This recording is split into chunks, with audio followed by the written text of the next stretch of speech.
بسم الله الرحمن الرحيم. السلام عليكم ورحمة الله وبركاته. كلنتي wanaagsan khiyaartana daawanaysa idilkiin ba meel kasto aad joogtaan daawadayaal ku soo dhawaada mar kale iyo barnaamijkeena Nadaara Show. barnaamijkan waxaynu idinku soo gudbinaa macluumaadka kala duwan ee ku saabsan xaaladda adduunka halka ay marayso gaar ahaan dagaalada ka soconaya wadanka Ukraine. haddaba waxaan barnaamijkeena maanta idinku haynaa macluumaad kala duwan oo ku saabsan wararkii ugu dambeeyay dagaaladaas. Putin oo afartii gobol ee uu ka qabsaday Ukraine ku soo rogay xukun military. maxay noqon doontaa xukunka military ee uu ku soo rogay? Putin oo ku baaqay dagaal oo markii hore dagaal kuma jirin miya Putin dagaalkan cusub muxuu yahay? laba diyaaradood oo kuwa nuclear-ka gana oo kamida kuwa ugu waaweyn diyaaradaha wadanka Ruushka oo lagu arkay badda Pacifica. ujeedada halka ay u tageen maxay ahayd? NATO oo heegan gashay. qodobadaas ayaan barnaamijka idinku soo gudbin doonaa. 20 Oktoobar maanta waa Khamiis sanadkana 2022.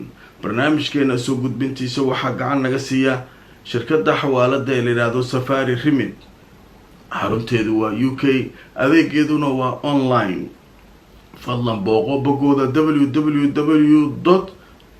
www.safariremit.com.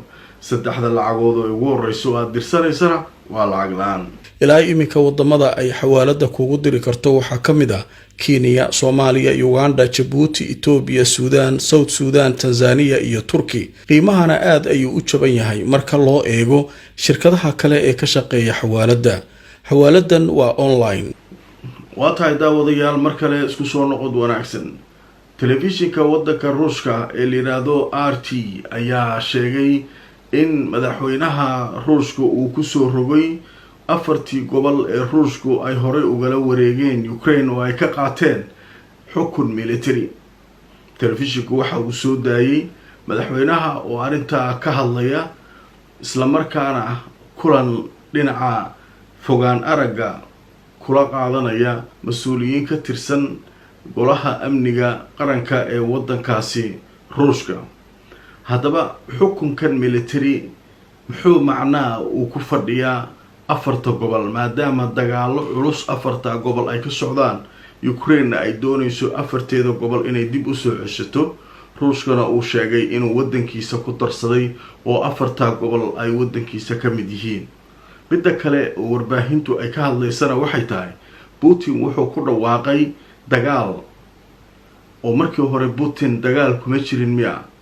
ciidanka Ruushka iyo ciidanka Ukraine maysan ku dagaalamaynin gudaha wadanka Ukraine. diyaaradaha dagaalka, maraakiibta, madaafiicda miyaanay dagaal ku jirin. maalin walba update-ka saxaafadda soo wasaaradda gaashaandhigga Ruushka ma siin jirin.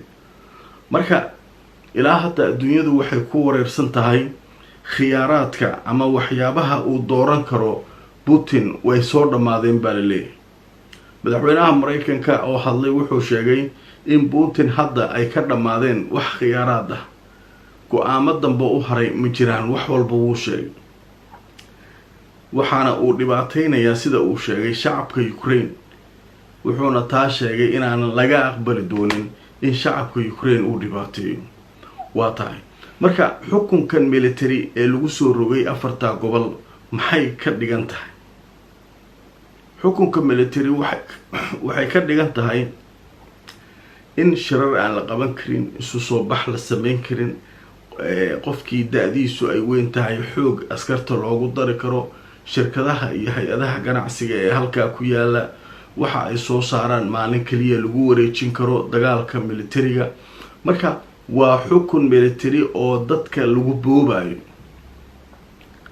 waaye marka xukunka military macnihiisa sidoo kale wuxuu u dhigmaa sida dadku ay tafaasiisha ka bixinayaan in dadka meelaha degan ay ka soo baxaan kadibna ay isu gacan banaanaadaan ciidanka Ukraine iyo ciidamada Ruushka ee halka ka dagaalamaya si uu markaa gogol xaar ugu noqdo in wax walba uu ku garaaco uu haysto ciidamada Ukraine xitaa hadday noqoto hub sun ah oo uu halka ku buufiyo. si kastoo ay tahay arrintan markaa waxay kusoo beegmaysaa iyadoo ay jirtay sheeko cajiiba oo ku saabsan taliyihii dhowaan uu Putin u magacaabay arrimaha waddanka Ukraine iyo dagaalada ka socda in uu ku dhawaaqay arrin halis ku ah hadalka Putin uu sheegay. Putin inta aanu hadlin ka hor ayaa sida idin muuqata BBC-da qaybteeda Afruushka ku hadasha waxay sii deysay in taliyuhu uu sheegay inuu qaadanayo go'aamo adag, qaraaraad sacba leeyahay, go'aamo adag inuu qaadanayo oo ku saabsan arrinta gobolka la yiraahdo Kherson. afarta gobol uu ka mid yahay Kherson, Luhansk, Donetsk, Zaporozhye iyo Kherson. afarta gobol uu qaatay. wuxuu leeyahay marka Kherson waa ka baxaynaa. macnaha saas uu dhigmay. sababta marka maxaa keenay uga baxayaan? waxa culays xoog la saaray Kherson ciidanka Ukraine oo dagaal ku haya maalmihii ugu dambeeyay. Kherson marka webiga ayaa kala bara. markii hore labada dhinacba Ruushku uu isku haystay. magaalada oo dhan buu gacanta ku hayay. Ukraine baa soo weerartay hadda hal dhinac marka waa laga qabsanayaa. ciidankiisi dhinaca joogay kuwa kale dhinacaas jooga uma gurman karaan. qaraaraad sacbiga marka go'aamada adag ee uu qaadanayo waxay tahay inuu ciidamadiisii la soo qaxo oo kala soo baxo Kherson. magaalada marka way kala baran tahay. webiga Dnipro la yiraahdo ayaa kala bara aayaditu soo qariidada. sida arkaysaan webiga la yiraahdo Dnipro waa diilintan buluuga ah ayaa laga cabiray wuu kala baraa magaalada Kherson. dhinacaas marka hadda waxa dagaalka soo wada ciidanka Ukraine waxay ku yimaadeen buundooyinkii ay ku soo dhow yihiin. haddii marka buundooyinka webiga laga gudbo oo aan badnayn oo laba buundo kaliya ah haddii la jaro ciidanka gudaha ku jira ee Ruushka way baaba'ayaan. waa la go'doominayaa halka lagu qaramsanayaa. marka taliyahan cusub wuxuu leeyahay waa inaan go'aamo adag qaadanaa oo banaynaa gobolka Kherson. macnaheedu wuxuu yahay Ruushku gobolladii uu yiri Ruushka ka tirsan yihiin. Ruushka ayay la mid yihiin. magaalada Moscow oo la soo weeraray la mid yihiin. go'aamadaas haddii la qaato macnaheedu Ruushka inuu wadan isaga ka tirsan dhulkiisa uu ka soo cararayay noqonaysaa. marka sababta uu go'aankan u qaatay ayaa la leeyahay sawirro laga soo qaaday buundada ay rabaan inay gooyaan ciidanka Ukraine oo ku go'doomiyaan waaka. buundada waxaa ku dhacay dhowr madfac sida arkaysaan sawirrada. buundada way dhaawacan tahay. waxaa adag in marka ay sii joogaan ciidanka Ruushka gudaha buundada wixii xagga ka xiga. waxaa la bilaabay in la soo daabulo dadkii halka joogay iyo ciidankii iyo hubkii wixii oo dhan ayay hadda la soo baxayaan Ruushka. dadweynahana halka waa laga soo saarayaa. waxaa loo soo qaadayaa dhinaca iyo jasiiradda Crimea ilaa dhowr kun oo qof ayaa laga soo raray. dadka waxaa loo sheegayaa in khatar ay ku soo socoto halka Ruushkuna uu duqaymo halis ka geysan doono. sidaa darteed dadku way isaga soo cararayaan. dowladda Ukraine marka waxay sheegaysaa in dadka la cabsi gelinayo ay been tahay. Ruushkuna uu isagu cararayo uu wax iska celin laayahay. marka hadalkii marka Putin wuxuu ku soo aadayaa xilli afartan gobol xukun militariyan ku rogay kana sameeyay uu leeyahay gobolladii buu soo faarujinaya. taliyihii ciidanka uu magacaabo wuxuu leeyahay ma la sii joogi karo Kherson waa ka baxaynaa. webiga mar haddii buundadii la garaacay istiraatiijiyad ahaan ciidanka halka jooga way dhimanayaan.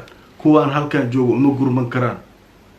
marka wuxuu rabaa taliyahan cusub sida la leeyahay webiga wixii xagga ka jira inuu wixiisa inta isugu geysto oo halka difaac ka galo. at least Kherson inuu qayb yar ka haysto qaybta badan ay haystaan qoladan Ukrainiyiinta intii uu ku jabi lahaa dagaalka sidii markii hore taliyaashii ka horreeyay dagaalada ay ku jabeen. marka khidada marka halkaas ayaa maraysaa. madaxweynaha Ruushkuna wax u haray male. dhulkan waa qaatay kana sameeyay. hadda wuxuu leeyahay xukun militariyan ku soo rogay. xukunkaas military marka sidoo ku shaqeynaa Ukrainiyiintu hubka ma dhigayaan ma iska baxayaan maya. waxay rabaan hubka hubkooda iyagoo wata inay goboladooda soo ceshadaan. marka halkaa dagaalo culus ayaa kasoo socda. dhinaca kale waxaa la leeyahay 300,000 oo ciidan oo Ruushia ayuu Vladimir Putin isku habeeyay uu diyaariyay. wuxuu rabaa sidaan horeyda kugu sheegay Belarus inuu soo dhaxmarsiyo oo dhinaca waqooyiga markii qaboobaha la galo hadda bishan dhamaadkeeda October ilaa November December inuu Ukraine kasoo weeraro dhinaca waqooyi magaalada Kiev wadadii ka imaanaysay Polandna uu jaro oo hubka usoo marayay ciidanka Ukraine. marka taas reer galbeedku waxay leeyihiin waa fursadiisii ugu dambeysay. dagaalkaas waqooyiga mar hore lagu jabshay uu isku dayay bilowgiiba. dhinaca kale hadda Kherson waa lagu jabinayaa. dagaalada dhulka ah waa lagu baabi'iyay. marka hadda fursada ugu badan uu haysto ciidankan iyo hubkiisa u diyaarsada waxay tahay halka NATO ay hubka usoo mariso inuu halkaa jaro. Mareykankuna waxay leeyihiin ma jari karo halkaas oo uma soo dhawaan karo xuduuda Poland.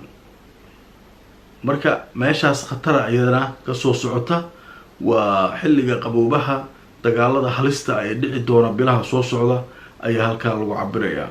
waaya qaybta kale marka barnaamijkan idinkuga hayo waxay tahay arrin cajiiba. mar walba Putin uu hadlo ciidankiisu waxay sameeyaan dhoolatusyo.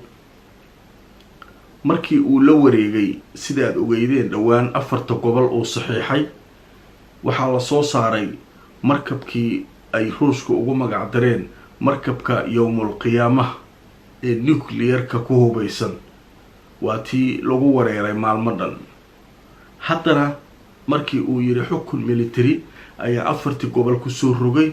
waa kaas dagaalan ku dhawaaqay uu yiri waxaa la kiciyay 2 diyaaradood. ayditus 2 diyaaradood ayaa la kiciyay sida uu ku waramayo telefishinka Al-Arabiya oo soo xiganaya warbaahinta Mareykanka oo iyana soo xiganaysa saraakiil ka tirsan gaashaanbuurta NATO.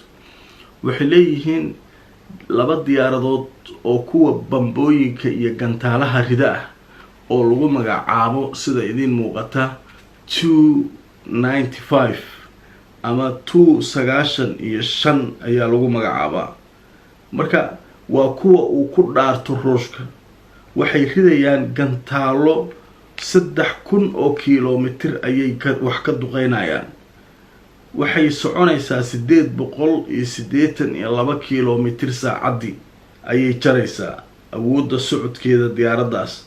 waxay qaadaysaa bambooyin, waxay qaadaysaa gantaalaha nuclear-ka, waxay sidoo kale qaadaysaa gantaalaha loo yaqaano ee kuwa taqliidiga ah ama gantaalaha caadiga ah ee waaweyn ee wax lagu bamgareeyo. marka 2 diyaaradood waxay dul marayeen shalayto oo dhan markii Putin uu hadlay kadib badda la yiraahdo badda Pacifica ayay ku socdeen. marka NATO marka waxay leeyihiin khiyaaraadkii ama waxyaabihii uu dooran lahaa Putin way soo dhamaanayaan. maalinba maalinta ka dambeysa go'aamo iska gaaraya. wax u shaqeynayana lama arko. marka wuxuu sameynayaa ay leeyihiin handadaad. adduunkii wuxuu leeyahay nuclear sameynaa, kana sameynaa, kaasa sameynaa. waxay leeyihiin dhulkaa laga sugayaa. dhulka goboladii uu sheegay inuu ku darsaday wadankiisa ayaa la rabaa inuu goboladii Ukrainiyiintu ka soo saaro oo nadiifiyo oo dadkii ku celiyo oo Ukrainiyiintu iska soo fogeeyo. laakiin maalin walba wuxuu ku hanjabayaa oo ku booteenayaa diyaaradaha nuclear-ka xambaara khatarta ah, markabka qiyaamaha kan. marka NATO marka waxay leeyihiin dhoolatuskoodii yaa socda. wuxuu ka socdaa Belgium. dhoolatuska mar walba ay sameeyaan waxaa la yiraahdaa dhoolatuska ka hortaga nuclear-ka. hadduu dhaco dagaal nuclear ah dhoolatuskooda iska wataan. dowlado badanaa ka qayb galaya, diyaarado, ciidan. way ciyaarsiis wadaan. xitaa waxay leeyihiin ciyaarsiiska sanadkan Ukraine waa ka fogeyn meelaha dagaaladu ka socdaan xataa waa ka fogeyn biljama iskaga baashaalayna oo dhoolatuskeena ay ku samaysanayna laakiin waxaa naga go'an taako kamid ah wadamada NATO hadduu far u soo qaado ninka la yiraahdo Putin inuu eedi doono nuclearka uu ku hanjabayana isagaba waa lala haystaa marka xaaladdu halkaas ay maraysaa meeshaas la kala taagan yahay wixii warara ee ku soo kordha barnaamijyadeena dambe haddii Allah awoodda lii ka raali noqdo ayaan idin kula socodsiin doonaa daawadayaal waa anigoo Cabduqaadir Nadaara oo idin leh sidaa iyo nabadgelyo wassalaamu calaykum waraxmatullaahi wabarakaatu